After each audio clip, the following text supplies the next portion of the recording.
strade vuote, deserte senza te. Torna da me, amor, e non sarà più volta la città. Fiat 500e, desde 19.900 euros, mais IVA.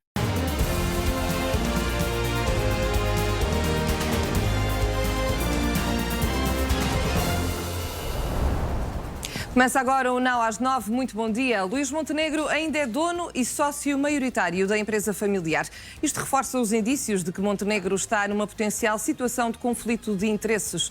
O negócio jurídico da venda da cota de Luís Montenegro à mulher na empresa da família em 2022 é nulo.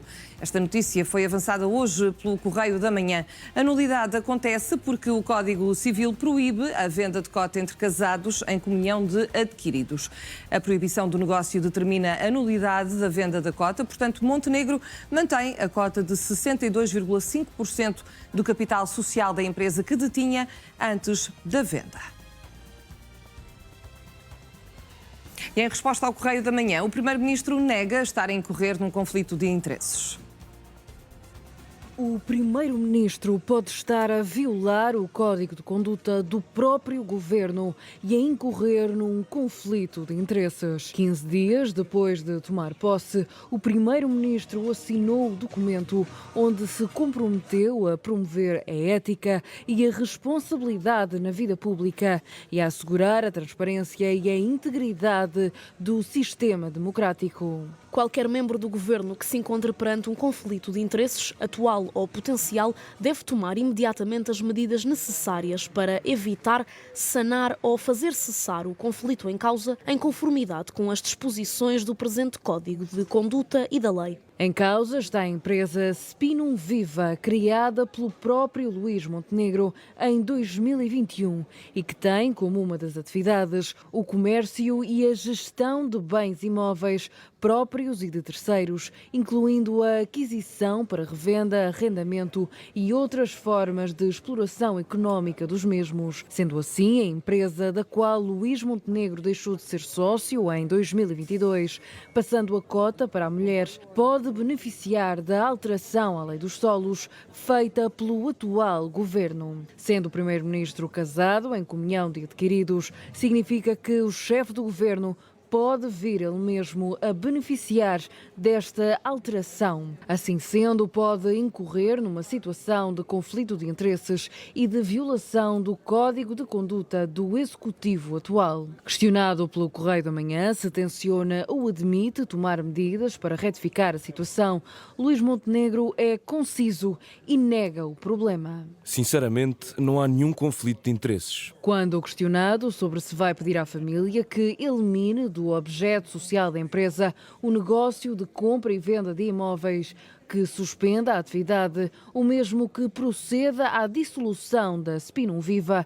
o Primeiro-Ministro diz que não sente essa necessidade. Reitero que não vejo essa necessidade, uma vez que a inclusão no objeto social da compra e venda de propriedades em si não gera conflito de interesses. Essa possibilidade existe para qualquer membro do governo ou deputado, tenha ou não empresas, ou tenha ou não familiares com empresas. Quanto a contratos de prestação de serviços ou outros negócios com entidades públicas, Luís Montenegro é taxativo. Não celebrou nem teve nenhuma relação com qualquer entidade pública. Após ser conhecido o possível conflito de interesses de Luís Montenegro, o Chega anunciou que vai apresentar uma moção de censura ao Primeiro-Ministro esta terça-feira. À partida, vai contar com os votos contra da esquerda e, por isso, deve ser chumbada no Parlamento. Já o secretário-geral socialista critica o silêncio do Primeiro-Ministro. O Vaticano publicou uma nova atualização do estado de saúde do Papa. O Papa Francisco passou uma noite tranquila e já tomou o pequeno almoço. Ora, é uma informação que está a ser avançada, isto numa altura em que tem crescido a preocupação com o estado de saúde do Papa Francisco. Então, são boas notícias, de acordo com o boletim médico divulgado na terça-feira, no 5º dia de internamento. O Papa Francisco, de 88 anos, continua ainda assim com um quadro clínico complexo, até porque apresenta uma pneumonia bilateral, mas agora estas últimas informações dão nota de que Francisco passou uma noite tranquila e estamos a ver por esta altura imagens em direto de Roma, em Itália. São algumas as pessoas que fazem questão de deixar objetos em homenagem ao Papa Francisco, isto no exterior do hospital onde o Papa está internado há já alguns dias e sabemos agora então que Francisco passou uma noite tranquila e também já tomou o pequeno almoço. Seguimos agora em direto para Roma, ao encontro do jornalista do Correio da Manhã em serviço especial para o NAU, Secundino Cunha. Secundino, bom dia. São boas notícias esta manhã relativamente ao Papa Francisco. Bom dia. Sim, aparentemente, mas essa tem sido a comunicação de praticamente todos os dias, que ele passou a noite tranquila, tomou o pequeno almoço. Hoje faltou aquela parte de que leu alguns jornais. Portanto, essa informação tem sido diária, sobretudo ao início da manhã, mas depois o boletim clínico nem sempre tem sido favorável e sobretudo o de ontem, em que deu nota de que com o ataque realizado na tarde de ontem foi revelada então essa pneumonia bilateral, o que naturalmente complica o quadro clínico do Papa Francisco, ele que padece de uma pneumonia asmática. Foi-lhe alterada já a medicação por 3 vezes, o que significa que tem havido alguma intermitência na evolução do seu estado de saúde e, portanto, não é propriamente tranquilizador para os fiéis essa comunicação a dar nota de que o Papa passou a noite bem e que tomou o pequeno almoço. É claro que poderia ter piorado e, portanto, essa é sempre uma notícia melhor, mas como todos os dias a sala de imprensa tem dado conta de que o Papa passou a noite bem, que tomou o pequeno almoço, que leu alguns jornais e que está bem disposto, depois a nota clínica, essa acaba por trazer notícias menos favoráveis. A de ontem foi particularmente incisiva nesta questão da infecção pulmonar, esta infecção polimicrobiana que se deu, diz a sala de imprensa da Santa Sé, num contexto de pneumonia, de bronquite asmática, o que obrigou a uma intervenção de antibióticos com cortisona, essa intervenção, de maneira a que pudesse haver recuperação por parte do Papa. E depois houve esse ataque da parte da tarde, que revelou então essa pneumonia bilateral nos pulmonar, acabando então por complicar ainda mais o quadro clínico do Papa. Sabe-se que a audiência de hoje já tinha sido cancelada, foi cancelada também a do próximo sábado. A missa de domingo também não vai ser celebrada pelo Papa Francisco na Basílica de São Pedro, vai ser celebrada pelo arcebispo Rino Fisichella e, portanto, toda a sua agenda está cancelada até ao final do dia de domingo. É de prever então que o Papa se mantenha internado aqui na Policlínica Agostinho Gemelli, pelo menos até ao final desse dia. De resto, esta bronquite, esta infecção respiratória já vem desde o início do mês, é preciso recordar, e recordar também que o Papa é um homem com 88 anos de idade e a recuperação é sempre lenta e complexa. Obrigada, Secundino Cunha, em direto de Roma, aqui com atualizações sobre o estado de saúde do Papa Francisco.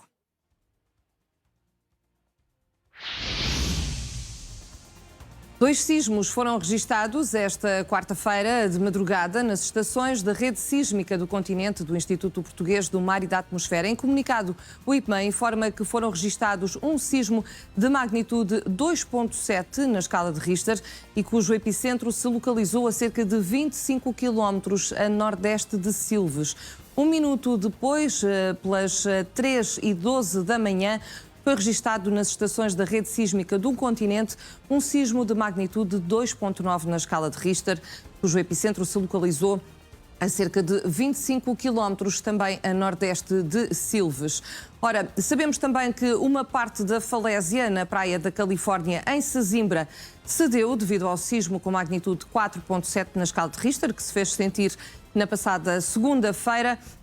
Seguimos para lá em direto para a Praia da Califórnia, ao encontro da Maria Peleira Gouveia. Maria, bom dia. O que é que nos podes adiantar por esta altura?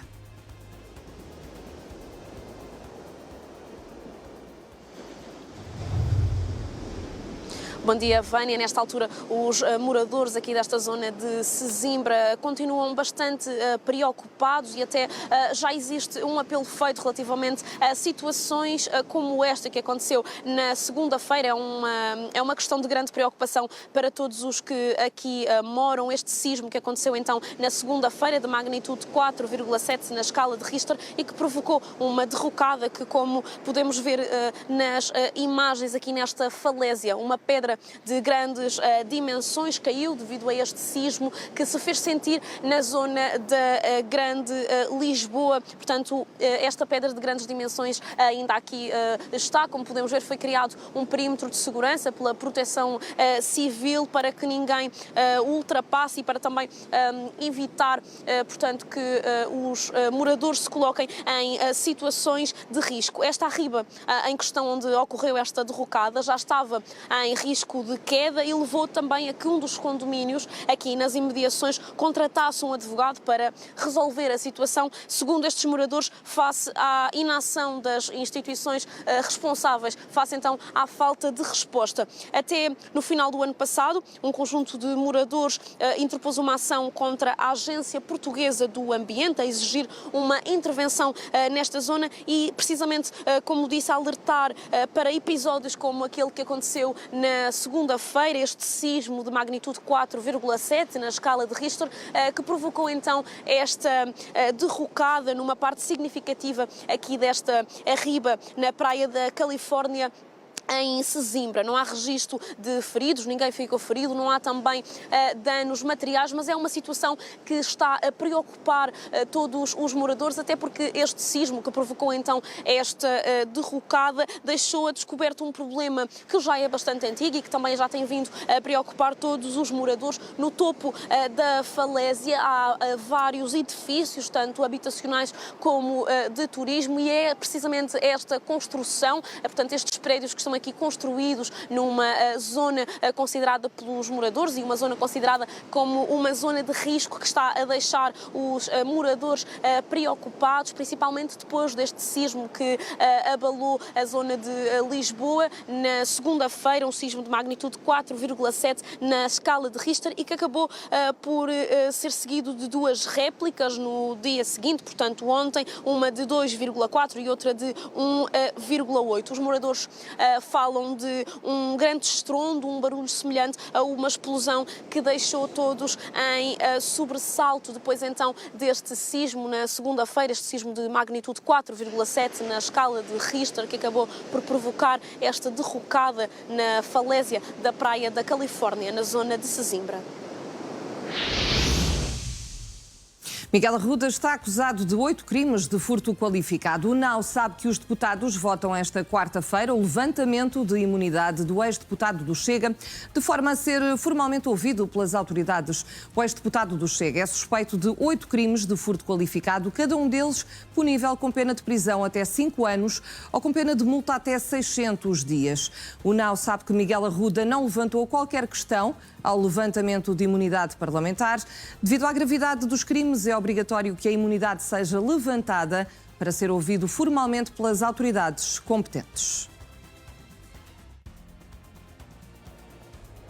Miguel Arruda é suspeito de crimes puníveis com pena de prisão até 5 anos, motivo pelo qual o levantamento da imunidade parlamentar do deputado era obrigatória. Esta mudança vai ser votada esta quarta-feira no Parlamento para permitir que o ex-deputado do Chega seja ouvido formalmente pelas autoridades. Em causa, o alegado furto de malas no aeroporto.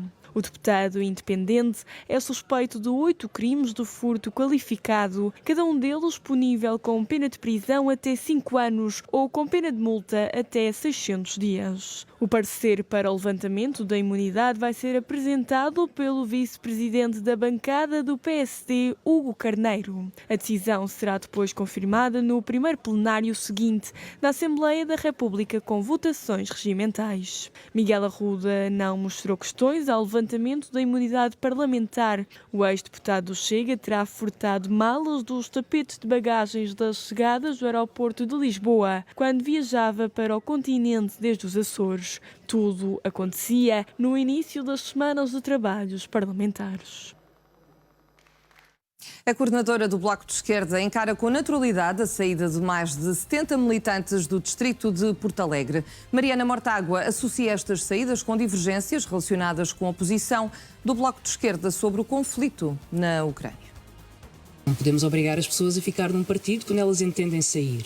Há uma tendência no Bloco de Esquerda, uma tendência organizada, que foi uma oposição e tem sido oposição nas várias convenções do Bloco, que tem divergências com a linha política do Bloco, nomeadamente no que diz respeito à Ucrânia. Penso que houve um afastamento destas pessoas que decidiram fazer os seus projetos políticos fora do partido. E lamento, porque acho que todas as posições cabem dentro do Bloco de Esquerda e enriquecem o debate, mas, como digo, encaro com naturalidade estas saídas. O Hospital de Évora negou socorro a um homem com um princípio de AVC que estava caído a poucos metros das urgências. O hospital terá pedido ao homem para ligar ao 112 antes de dar entrada. Acabaram por ser os bombeiros com uma ambulância a ter de levar o paciente 20 metros até ao hospital. Sentiu-se mal na via pública a escassos 20 metros do Hospital do Espírito Santo em Évora. Essa proximidade deveria ter sido uma vantagem, mas acabou por não ser, já que foi necessário ativar o INEM para que o hospital recebesse o doente. Fomos acionados através do CODU, que é o normal ser acionados através do CODU. A ambulância saiu, assim que tivemos o acionamento do CODU, a ambulância saiu, foi buscar o senhor além e levou-o para o banco de urgência. 20 minutos depois, e já numa ambulância dos voluntários de Évora, que não chegaram a percorrer 1 quilómetro, deu finalmente entrada na unidade de saúde. Sim, possivelmente foram 20 minutos de certeza. Fazer tudo isso, quem lá estava no local, ligar para o 112. Como lhe digo, não sei se estava lá alguma ambulância, podiam estar ambulâncias ali no hospital, normalmente estão ali no banco de urgência, porque nós vamos ali todo dia e estão sempre ambulâncias ali paradas. Possivelmente, ou já tinham ligado para o CODU e tinha critério, deram critério, depois ligaram para aqui, porque aquilo faz um circuito que vai a Lisboa e depois é que são acionados os meios de socorro. É como lhe digo, o protocolo é aquele, é complicado de pegar na pessoa, só se fosse pelos pés dela e entrar lá no banco de urgência. O hospital não quis prestar esclarecimentos sobre este caso, que, apesar de não ser único, põe a nu um protocolo rígido, imposto pela Administração-Geral de Saúde e pouco perceptível para quem assistiu a este episódio, onde o bom senso deveria também ser critério para a admissão de doentes em urgências hospitalares e que, neste caso, faltou. O presidente da Câmara Municipal de Évora exige explicações por parte do hospital. Carlos Pinto de Sá considera preocupante a falta de assistência, até porque o homem se sentiu mal a apenas 20 metros da unidade hospitalar. O autarca acrescenta que tem informação de que o hospital tem procurado dar sempre a melhor resposta aos utentes e que, a confirmar-se a falta de socorro, é uma situação estranha. O hospital ainda não se pronunciou sobre este caso.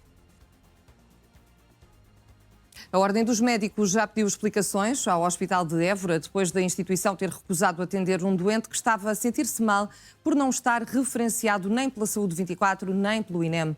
A UNAL, Carlos Cortes, definiu a situação como inaceitável.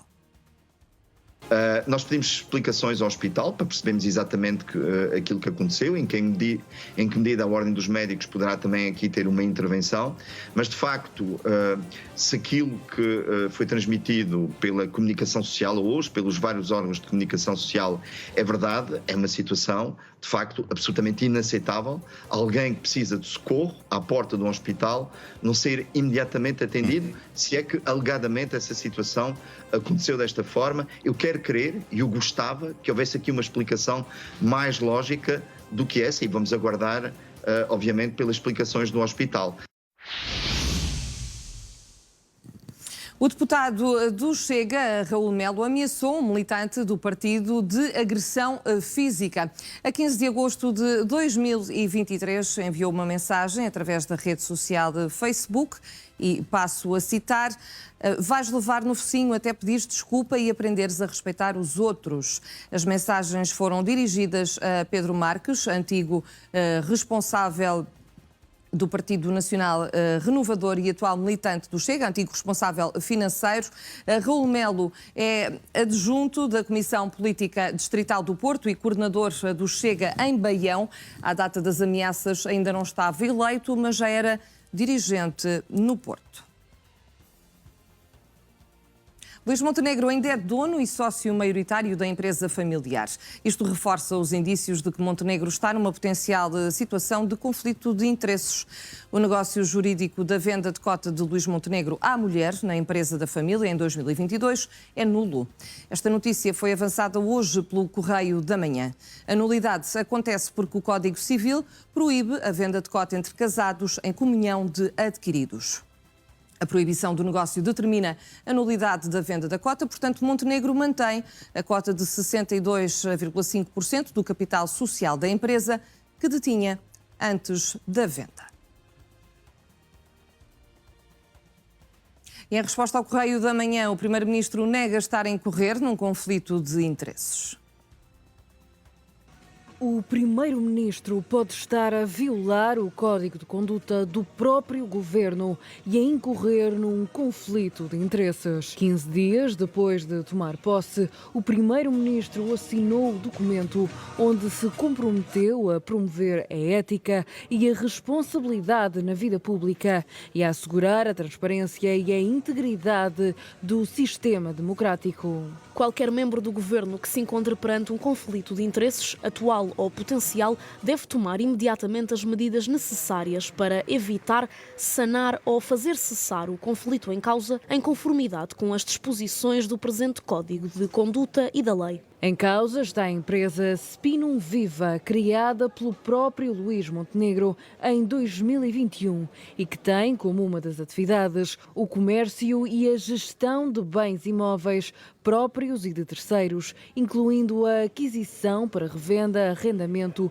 e outras formas de exploração económica dos mesmos. Sendo assim, a empresa da qual Luís Montenegro deixou de ser sócio em 2022, passando a cota para a mulher, pode beneficiar da alteração à lei dos solos feita pelo atual governo. Sendo o primeiro-ministro casado em comunhão de adquiridos, significa que o chefe do governo pode vir ele mesmo a beneficiar desta alteração. Assim sendo, pode incorrer numa situação de conflito de interesses e de violação do Código de Conduta do Executivo atual. Questionado pelo Correio da Manhã se tenciona ou admite tomar medidas para retificar a situação, Luís Montenegro é conciso e nega o problema. Sinceramente, não há nenhum conflito de interesses. Quando questionado sobre se vai pedir à família que elimine do objeto social da empresa o negócio de compra e venda de imóveis, que suspenda a atividade, ou mesmo que proceda à dissolução da Spinum Viva,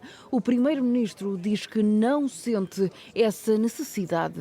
Reitero que não vejo essa necessidade, uma vez que a inclusão no objeto social da compra e venda de propriedades em si não gera conflito de interesses. Essa possibilidade existe para qualquer membro do Governo ou deputado, tenha ou não empresas, ou tenha ou não familiares com empresas. Quanto a contratos de prestação de serviços ou outros negócios com entidades públicas, Luís Montenegro é taxativo. Não celebrou nem teve nenhuma relação com qualquer entidade pública. Após ser conhecido o possível conflito de interesses de Luís Montenegro, o Chega anunciou que vai apresentar uma moção de censura ao Primeiro-Ministro esta terça-feira. À partida, vai contar com os votos contra da esquerda e, por isso, deve ser chumbada no Parlamento.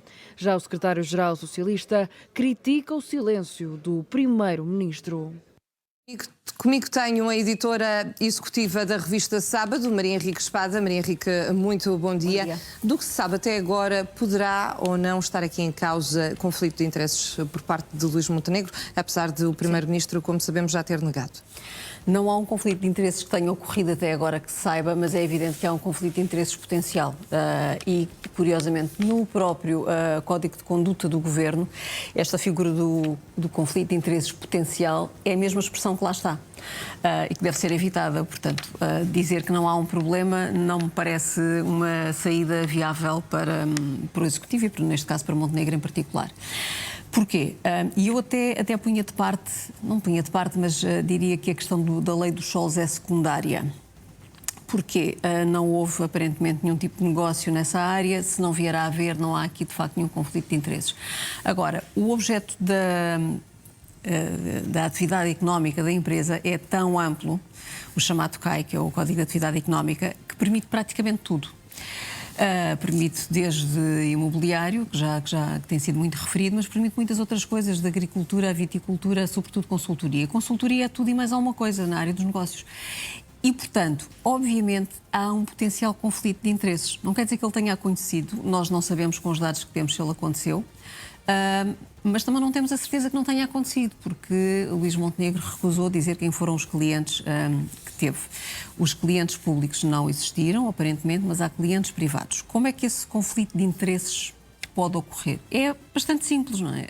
O Governo toma decisões a toda a hora sobre áreas que podem beneficiar ou não clientes desta empresa, que nós não sabemos quem são. Portanto, sim, há um conflito de interesses potencial. E eu acho que, apesar de Luís Montenegro ter estado a resistir a livrar-se da empresa, ou a fechar a empresa, ou o que quer que seja, acho que vai haver um momento em que essa será a única via possível. Não estou, sinceramente, a ver outra saída. Nós já tivemos casos no passado, por exemplo... Mas mesmo que feche a empresa, é suficiente agora para abrandar esta polémica? Se não houver problemas para trás, pelo menos estanca a possibilidade de problemas para a frente. E, portanto, desse ponto de vista, sim. Mas eu ia recordar que, por exemplo, o Ministro da Economia do anterior governo, Pedro Cisa Vieira, teve um problema mais ou menos semelhante, em que no escritório de advogados em que trabalhou, teve contacto com clientes sobre os quais depois veio a tomar medidas, ou poderia tomar medidas enquanto Ministro. O que ele fez foi usou uma figura diferente, que foi pedir escusa para algumas medidas ou para algumas decisões do Governo, ou seja, não teve intervenção nessas medidas, delegou aquilo que eram pelouros seus em secretários de Estado, ou seja, afastou-se do conflito de interesses. Agora, com o Primeiro-Ministro isso é muito mais difícil, não é? O Primeiro-Ministro preside o Conselho de Ministros, portanto, praticamente toda a atividade legislativa do Governo passa por ali. Acho que por essa via não há fuga possível do tal potencial conflito de interesses que referias há pouco. A oposição, neste caso o Chega, já apresentou uma moção de censura. Esta polémica pode realmente abalar aqui o governo de Luís Montenegro? Pode, mas acho que nem é por causa da moção de censura do Chega, porque eu acho que toda a gente percebe que a moção de censura do Chega é, por um lado, um bocadinho exagerada em relação àquilo que está em causa, com os dados que temos, pelo menos, e, por outro lado, porque a moção de censura do Chega não serve para criticar o governo, serve sobretudo para distrair a opinião pública daquilo que se tem estado a passar com o próprio Chega. Não é? O Chega passou 2 semanas terríveis de caso após caso. Casos bastante polémicos. Com André Ventura... E ainda está a passar? Sim. Aliás, sempre num tom defensivo, que é pouco habitual nele, a responder dia após dia a mais um caso cada vez mais chocante, não há como dizer de outra forma, a afetar pessoas do Chega e, portanto, tentou livrar-se desta situação ou deste cerco mediático através de uma moção de censura, que obviamente tenta pôr o foco no governo e não nele próprio. Acho que a manobra é tão evidente que compromete a própria eficácia. Olhamos também para António José Seguro. A sábado até tem aqui um artigo interessante que diz: quem tem medo de António José Seguro numa eventual candidatura às presidenciais? Quem tem medo? Sobretudo... Ou quem pode ter medo? Sobretudo alguns setores do PS muito ligados a António Costa, os chamados costistas, digamos assim, que aparentemente não ultrapassaram aquela divisão interna do partido em 2014, da qual, aliás, saíram vitoriosos. Foi Costa que ganhou e foi Costa que depois esteve no poder 8 anos, mas a animosidade claramente ficou. Isso cria um problema ao PS, e cria um problema à direção, ou melhor, ao líder do PS. Porque muitas destas pessoas estão hoje na direção de Pedro Nuno Santos. Nós damos uma notícia na sábado, aliás, duas, que têm algum significado. Uma é, na última reunião do Conselho da Comissão Nacional do PS, o próprio Pedro Nuno Santos fez uma declaração bastante clara, para quem quiser perceber, que é que está confortável com qualquer candidato. Ora, se está confortável com qualquer candidato, está com António Vitorino, mas também está, por maioria de razão, com António José Seguro. Portanto, não há da parte do líder do PS, aparentemente, uma oposição ou uma reticência que vemos noutras pessoas a uma candidatura de António José Seguro. Mas há pessoas no PS que têm essa resistência. E, portanto, isto não será fácil de gerir pelo próprio líder. Depois, há uma segunda dificuldade, que é, nós noticiamos também que António Vitorino tem dado sinais ao líder do PS de que não se sente especialmente confortável a defrontar internamente no PS, ou no espaço do PS, um antigo líder do partido. Estas coisas têm algum peso, não é? E António José Seguro foi líder do partido. Ir contra um antigo líder percebe-se que possa não ser confortável. Criar-se algum desconforto. Isso também. cria um problema que é, não sendo António Vitorino, vamos entrar aqui numa espécie de corrida por novos potenciais candidatos do PS, que não só serão provavelmente terceiras figuras, não sei quem mais é que António, a quem que o PS poderá ir... Mas sem o apoio do PS vai ser mais difícil para António José Seguro? Sim. Isso parece-me evidente. Aliás, eu penso que ele gostaria de ter o apoio do partido. Nada impede que venha a acontecer. Se houver uma divisão, isso será diferente. O que eu acho que vai acontecer é que a decisão será feita pelas sondagens. Ou seja, o candidato da área do PS que estiver melhor colocado nas sondagens será aquele que o partido irá apoiar. Convinha, enquanto este processo se resolve, que não continuasse este espetáculo público de divergência interna permanente, com críticas também elas muito duras, que foram, aliás, sobretudo dirigidas a António José Seguro. Isso não cria nem um ambiente favorável, nem sequer nada que se pareça com dinâmica de vitória, não é? Ou seja, o candidato que vier a ser candidato vai chegar a essa situação depois de ter estado a ouvir os seus correligionários a criticá-lo durante uma série de tempo. Não é o melhor cartão de visita ou o melhor clima para lançar uma candidatura presidencial. Maria Henrique Espada, muito obrigada pela tua análise e até uma próxima.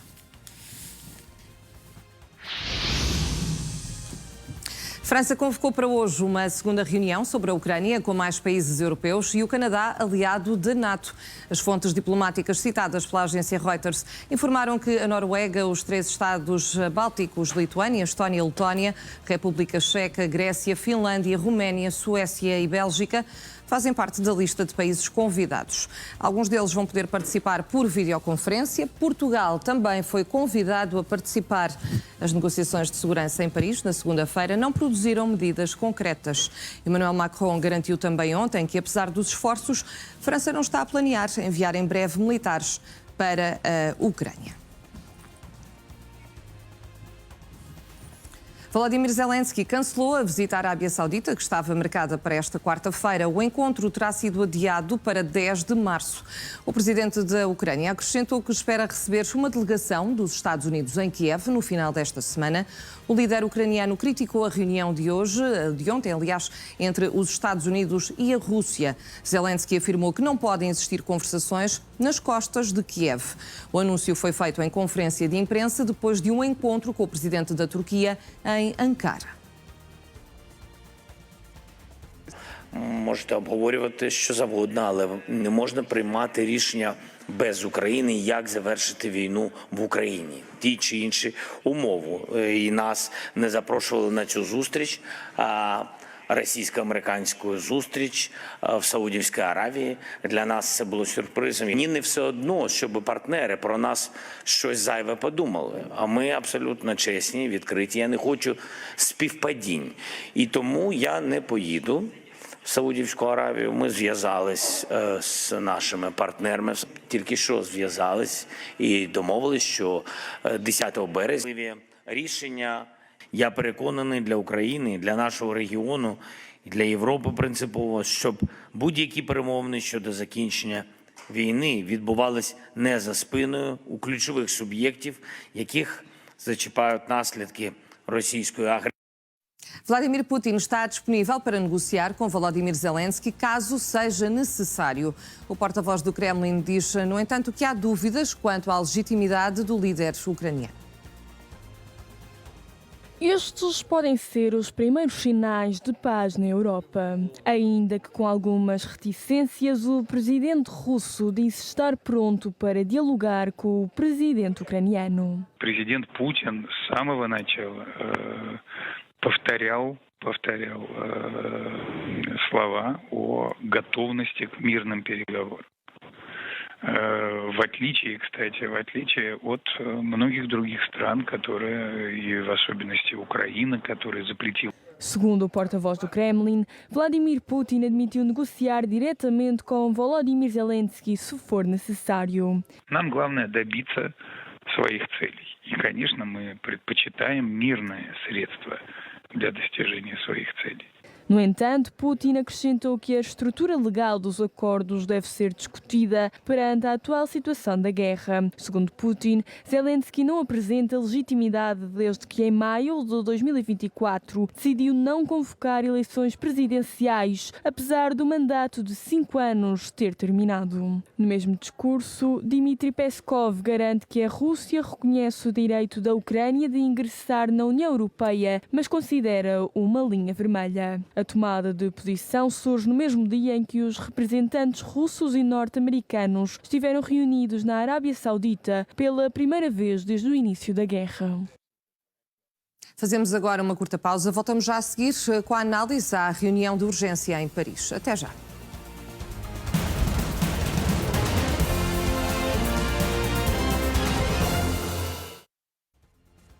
Estamos de volta e vamos à conversa com João Albuquerque, que é especialista em assuntos internacionais.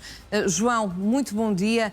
Esta é a segunda reunião convocada em Paris. O que é que pode trazer de novo para o conflito na Ucrânia?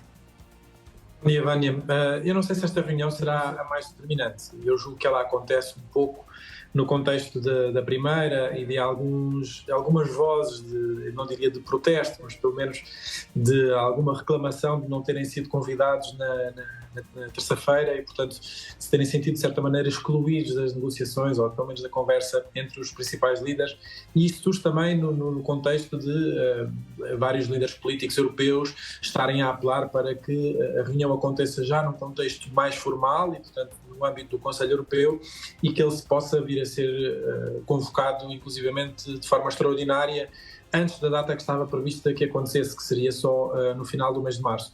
Portanto, dependendo do desenrolar dos acontecimentos, dependendo daquilo que vier a acontecer também até ao final do mês, com a possibilidade que está em cima da mesa de um eventual encontro entre o presidente americano e o presidente russo, essa reunião poder vir a ser antecipada e convocada extraordinariamente, de modo a que a União Europeia possa ter uma posição concertada e conjunta relativamente àquilo que deve fazer e como deve atuar no que diz respeito à Ucrânia e à possibilidade de se entrar numa fase de negociação da paz ou eventualmente de um cessar-fogo.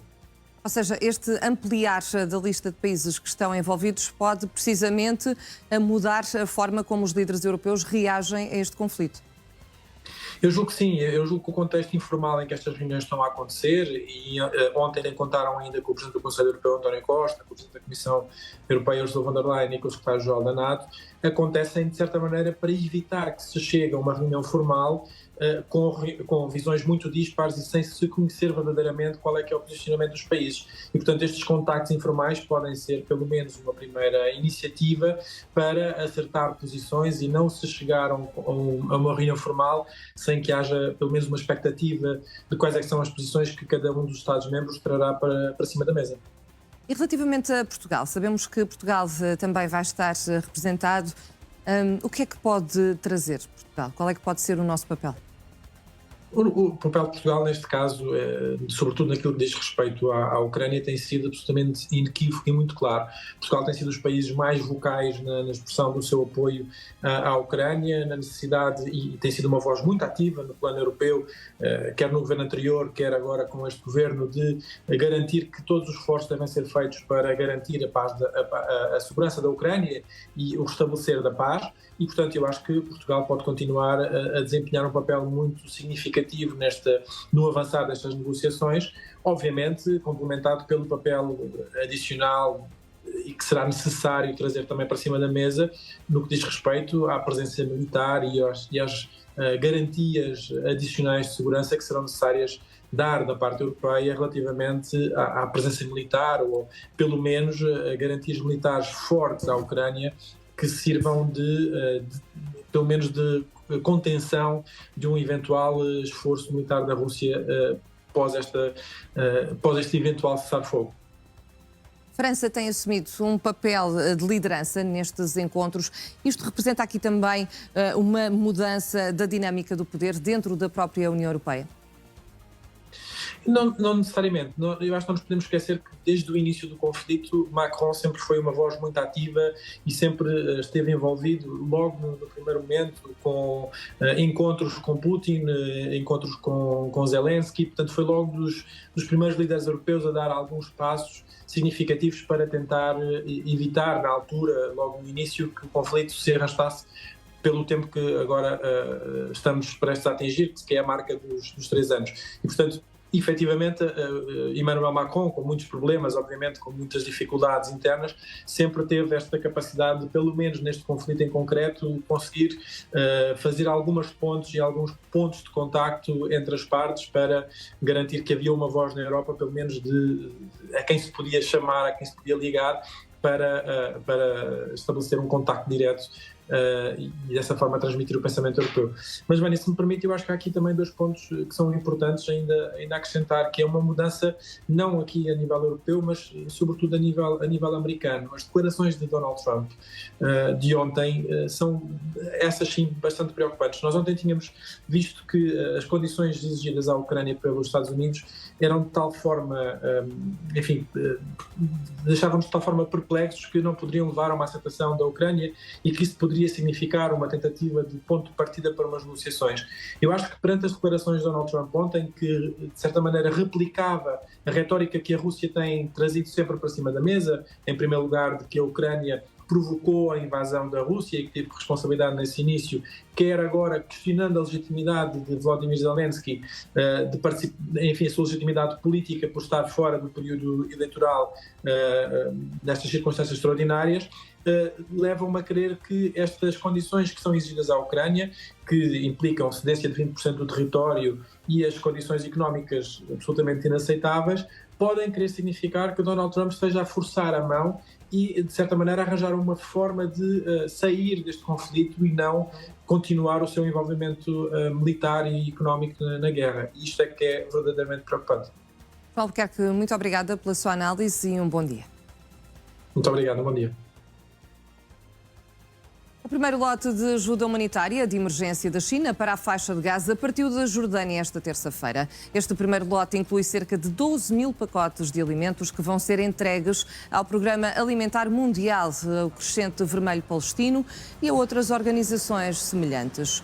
O apoio está a ser dividido em 6 parcelas e vai contar com um total de 60 mil pacotes de alimentos. O embaixador chinês na Jordânia assegura que a China vai continuar a fornecer assistência ao povo palestiniano e a defender uma solução política que garanta a paz e a segurança na faixa de Gaza.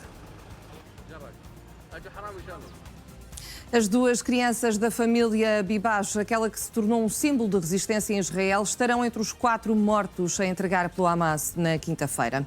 Na altura, Ariel, de 4 anos, e Kfir, de 9 meses, foram raptados juntamente com os pais no dia 7 de outubro de 2023. O pai, Yarden, foi libertado há 2 semanas, após mais de 480 dias em cativeiro.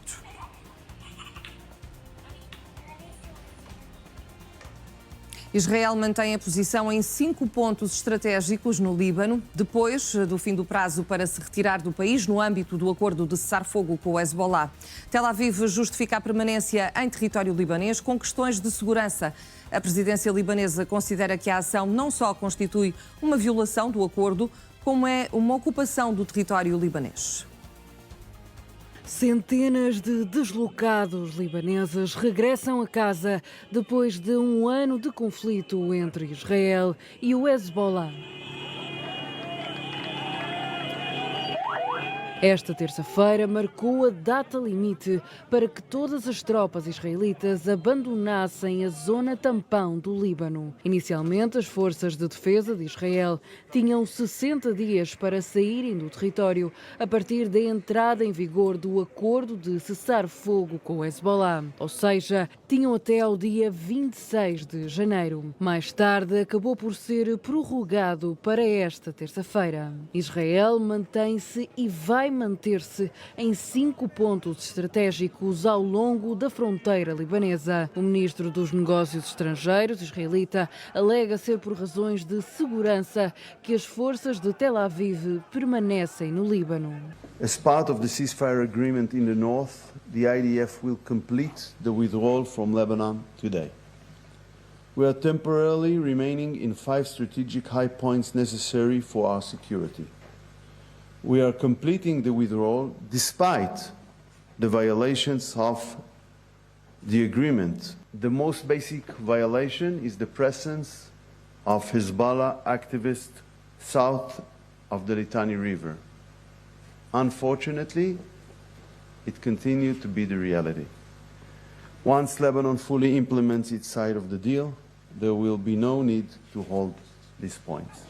Em resposta à permanência das forças israelitas, a porta-voz da presidência libanesa exige que o Conselho de Segurança das Nações Unidas tome as devidas medidas e considera ainda que Israel está a ocupar ilegalmente o território libanês. أولاً التوجه إلى مجلس الأمن الدولي الذي أقر القرار 1701 لمطالبته باتخاذ الإجراءات اللازمة لمعالجة الخروقات الإسرائيلية وإلزام إسرائيل بالانسحاب الفوري حتى الحدود الدولية وفقاً لما يقتضيه القرار الأممي كما الإعلان ذات الصلة. ثانياً اعتبار استمرار الوجود الإسرائيلي في أي شبر من الأراضي اللبنانية احتلالاً مع كل ما يترتب على ذلك من نتائج قانونية وفق الشرعية الدولية. Peritos da ONU denunciaram em comunicado no início do mês que nos primeiros 60 dias do cessar-fogo, pelo menos 57 civis foram mortos no Líbano. Acusam ainda as forças israelitas de demolirem casas que tinham ocupado nas aldeias libanesas. Ao todo, dizem que 260 propriedades foram destruídas. O despiste de um avião em Toronto, no Canadá, está a chocar o mundo. A aeronave capotou, incendiou-se e ficou na pista virada ao contrário. 21 pessoas foram levadas para o hospital, entre as quais uma criança. Apesar do susto, ninguém perdeu a vida. O vídeo foi captado por um dos passageiros que seguia a bordo do avião da Delta Airlines, que capotou esta segunda-feira. Era um voo que tinha a duração de cerca de 2 horas e a bordo estavam 80 passageiros. O momento foi de muito pânico e mostra várias pessoas a saírem do interior da aeronave. Já do lado de fora e numa pista coberta de neve, o avião virado ao contrário e a deitar fumo, com danos bastante visíveis. Quem seguia no avião não esquece o momento. O relato de quem sobreviveu ao acidente é impressionante. As we made our descent and made touchdown, it was just a very forceful event where all of a sudden everything just kind of went sideways. And then next thing I know is kind of a blink and I'm upside down, still strapped in. 1 minute you're landing, kind of waiting to see your friends and your people, and the next minute you're physically upside down and just really turned around. But it sounded, I mean, it was just cement and metal. What I saw was everyone on that plane suddenly became very close in terms of how to help one another, how to console one another, and that was powerful. But yeah, there was definite, what now? who's leading? How do we find ourselves away from this? As condições climatéricas não eram as melhores no momento em que tudo se deu. Neve e gelo na pista e, como se não bastasse, durante o dia a área de Toronto tinha sido fustigada pelos ventos fortes.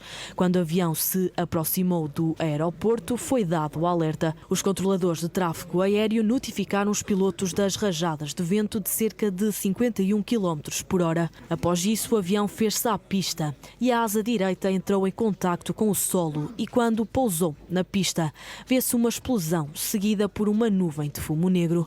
Rapidamente, as equipas médicas foram acionadas para o local. Certo é que o capotamento deixou os passageiros pendurados nos assentos. Um homem matou e esquartejou o senhorio e escondeu os restos mortais dentro do frigorífico da habitação onde morava, em Lagreu, Espanha. Por temer ser apanhado pelas autoridades, dias depois, o suspeito espalhou restos mortais em arbustos e em áreas próximas da casa. O arguido esfaqueou o homem pelo menos 3 vezes no peito e acabou por atingir o coração. De acordo com a agência de notícias espanhola EFE, o agressor terá utilizado uma serra ou um instrumento semelhante para desmembrar o corpo. O homicídio ocorreu na madrugada do dia 18 de março de 2024, depois de uma discussão com o senhorio. O arguido está em prisão preventiva. O ex-presidente brasileiro Jair Bolsonaro foi acusado ontem de tentativa de golpe de Estado em 2022, depois de ter sido derrotado pelo atual chefe do governo, Luiz Inácio Lula da Silva. O Procurador-Geral da República do país confirmou que encaminhou para o Supremo Tribunal Federal denúncias contra o ex-presidente e outras 33 pessoas, como o tenente-coronel Mauro Cid e o ex-ministro Braga Neto. Os denunciados foram acusados de crimes como golpe de Estado, abolição violenta do Estado Democrático de Direito e organização criminosa. Com a acusação formalizada, cabe agora ao Supremo Tribunal Federal decidir se Bolsonaro e os outros arguidos se vão tornar réus e passar a responder a um processo penal. Bolsonaro negou repetidamente ter violado qualquer lei e diz que os seus oponentes políticos estão a realizar uma caça às bruxas. Vamos agora ao desporto. O Benfica está apurado para os oitavos de final da Liga dos Campeões, depois de empatar a 3 golos frente ao Mónaco. A equipa de Bruno Lage tinha vencido na primeira mão. Em 2 minutos, Arsenal foi derrubado na área do Mónaco. Inicialmente, o árbitro entendeu que não houve falta, no entanto, vez por pouco tempo, dado que o Mónaco marcou novamente quase de seguida. E Lenny Kena fez o 3-2 num lance revertida. Ainda assim, o Benfica segue para os oitavos de final da Liga dos Campeões, onde irá defrontar Liverpool ou Barcelona. Bruno Lage deixou uma provocação ao treinador do Mónaco, Adi Hütter. O técnico do Benfica afirmou que quando ganha é sempre sorte. Sabe, essa tem sido a minha cena. Eu quando ganho tenho sempre sorte. Já nos desfrutámos diversas vezes e sempre com bons resultados da nossa parte. Mas hoje é uma vez. A primeira não, foi 5. Já desfrutámos 5 vezes contra o treinador adversário. Ou é queixas dos árbitros, ou é sorte do treinador. Já veio cá jogar com uma vez contra nós. Há um resultado muito bom da nossa parte e depois há um erro grosseiro do árbitro no jogo lá. Estou a falar quando jogámos uma eliminatória com o Eintracht Frankfurt e não ouviram falar do árbitro como só viu nestas duas semanas. Comigo tenho o jornalista Humberto Simões. Humberto, muito bom dia. Antes de mais, como é que reages a estas declarações de Bruno Lage? Bom dia. O Bruno Lage tem aqui alguma razão. Para já é aquilo que nós costumamos dizer, não é? Que a cara de quem ganha é sempre diferente da cara de quem perde. Aparece logo aqui um Bruno Lage mais solto porque ganhou. E, portanto, de certa forma, o treinador adversário é que se tem que explicar aqui um pouco deste choradinho que fez durante esta eliminatória, porque foi lá e foi cá. A verdade, acho que também Bruno Lage acaba por ter razão, não por ter razão porque ganhou, mas por ter razão porque há queixas de parte a parte. E realmente isto estendeu-se não só ao jogo do Mónaco, há um histórico, né? O Benfica este ano já jogou 3 vezes com o Mónaco, mas há este histórico quando o treinador estava noutra equipa. Basicamente os treinadores andam pegados desde o outro jogo na Alemanha e a verdade é que realmente realmente o treinador do Mónaco chorou muito durante toda a eliminatória, chorou lá, chorou cá. Acho que Bruno Lage saiu-se bem, justificou-se bem. E depois acabou por pegar nisso, também tirar partido até para uma mensagem interna, penso eu, que é eu quando ganho tenho sempre sorte. Portanto, aqui acho que não houve só sorte, houve competência. Penso que o Benfica... Só tirar partido da vantagem que levava, o Benfica tinha vencido na primeira